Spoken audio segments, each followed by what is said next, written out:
Hello, everyone. Welcome back to Website Success. I'm your host, Chrissy Ray, and today we are putting the pedal to the metal and talking about a topic that can make or break your online presence, your website speed. Imagine this.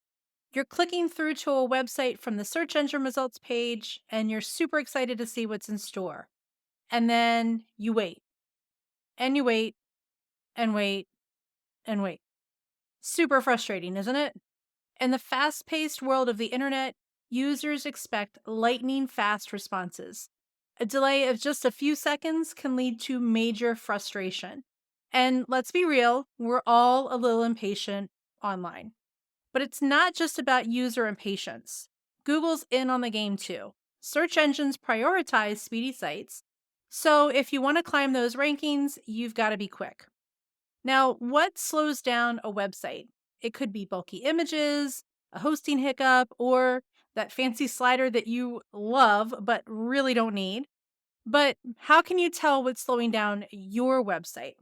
Lucky for you, there are some great free tools out there that can show you exactly what's slowing things down. I like to start with Google's PageSpeed Insights, which you can find at pagespeed.web.dev. You can also use tools like GTmetrix, which you can find at gtmetrix.com. Both of those tools will give you a score on a scale from 0 to 100 that shows the relative loading speed for a page on your website. They'll also give you a list of things that you can do to speed up your website. So, pretty nice. Now, one thing to note about those tools, they only test one page at a time.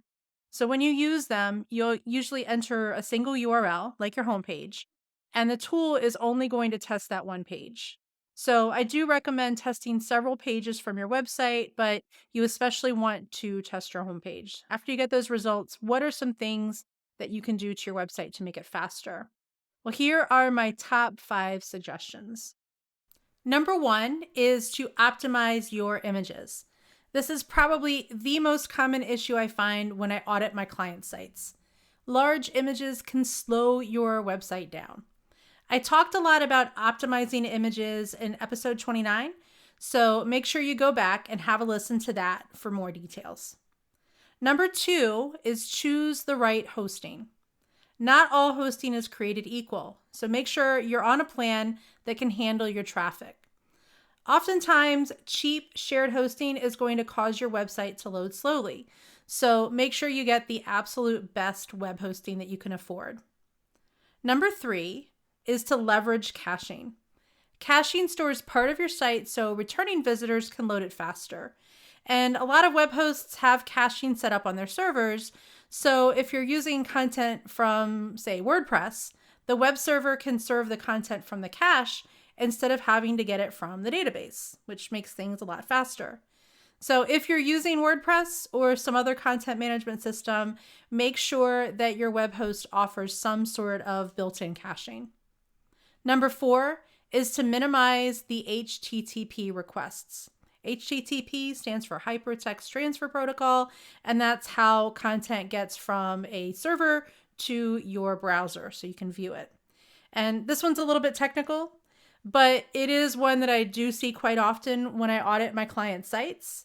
Basically, each file that needs to load for a web page requires a separate HTTP request. So each of the images, each of the style sheets, each of the scripts, etc., they all have a separate HTTP request. And that can slow things down. So you can oftentimes speed things up a bit by combining some of the files, like combining the scripts together or combining the style sheets together into a single file. Number 5 is to minify your scripts and style sheets. Speaking of scripts and style sheets, as we just did with the HTTP requests, all of the extra spaces and new lines in those files can make them larger than they need to be. And minifying those files can remove all of that extra white space, and it usually also does things like simplify the code, and those can reduce the file size. So there's less file to load, which can speed things up. Now, if you're using WordPress, some of these things are relatively easy to do using plugins like Imagify, WP Rocket, and Perf Matters. For example, you can use Imagify to optimize your images as you upload them, And then you can use Perf Matters to minify your scripts and style sheets. Plus, if your web host isn't up to par, you can always switch. That's part of why I like to use WordPress instead of other web hosting providers or other website builders, is because I can always move to a different host if I need to. And I've done that before. I've switched from one host to another when I needed to. Now, you can't do that if you're using a website builder like Squarespace or Wix. You can optimize your images before you upload them, and they might have some kind of image optimization add-ons. I don't know. I don't use them enough to have looked into that, but you are pretty much stuck when it comes to your web hosting. If you don't like Squarespace hosting, you're kind of out of luck. And same thing with caching. So if they don't offer caching, there's really not much you can do about it. And you also can't usually do anything about the scripts and the style sheets. So you're a little bit stuck with that. But again, that's part of why I like to use WordPress versus some of the other options out there. Now, after you make some changes, retest a page that you tested before and see if your score improved.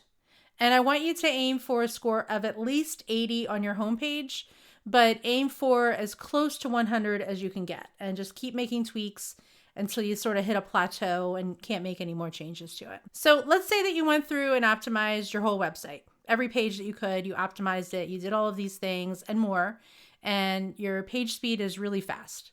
So you're done, right? Well, not so fast. Achieving great speed is one thing, maintaining it is quite another. Websites are kind of like cars in a lot of senses. They do need regular tune-ups. So I've got a few maintenance tips to help keep your site running smoothly. And the first tip is to audit your website regularly. Make a habit of checking your site speed on a regular basis. That way you can catch slowdowns before they become a big problem. So that way you're not trying to go from a score of 50 back to 90. You're maybe going from a score of like 60 or 70 back to 90. And I do recommend running at least your homepage through the PageSpeed Insights or GTmetrix websites at least quarterly, maybe even monthly if you have the time. Another thing you can do is regularly update the software. And this is important if you're using WordPress or some other content management system where you are in charge of the software. Not something that you would necessarily have to do with Squarespace or Wix, but with WordPress, you want to make sure that the content management system, WordPress, is updated regularly. And while you're at it, you also want to keep your themes and your plugins updated. And that's because updates often include optimizations that can improve your website speed. So keep them updated. Another thing you can do is keep an eye on your plugins and add-ons. So WordPress would be plugins, and some of the other website builders out there, you've got applications, add-ons, so whatever they call it, keep an eye on it. Sometimes, while they do add functionality, they can also slow down your website, sometimes significantly. Regularly review your plugins or add-ons or whatever they're called, and remove any that you no longer need or that are impacting performance. And if you need it, but you find that it's impacting performance, then you might want to look into some alternatives, or you might want to talk to the developer and say, hey, your add-on is slowing my website down. Is there something you can do to fix that? Now, before we wrap things up, I do want to hear from you. After this episode, check your homepage at pagespeed.web.dev. That's the PageSpeed Insights. And share your results in the Website Success Lounge Facebook group. If you're not already a member, join us. You can get there at facebook.com/groups/website success lounge. And let's celebrate our wins, and we can also troubleshoot any slow issues with your website together. Well, that's a wrap on the fast track to website success. Remember, a speedy site is a happy site, and a happy site means happy visitors, which means more traffic and more business for you. So you want to have those speedy websites. I'm Christy Ray, and I will catch you in the next episode.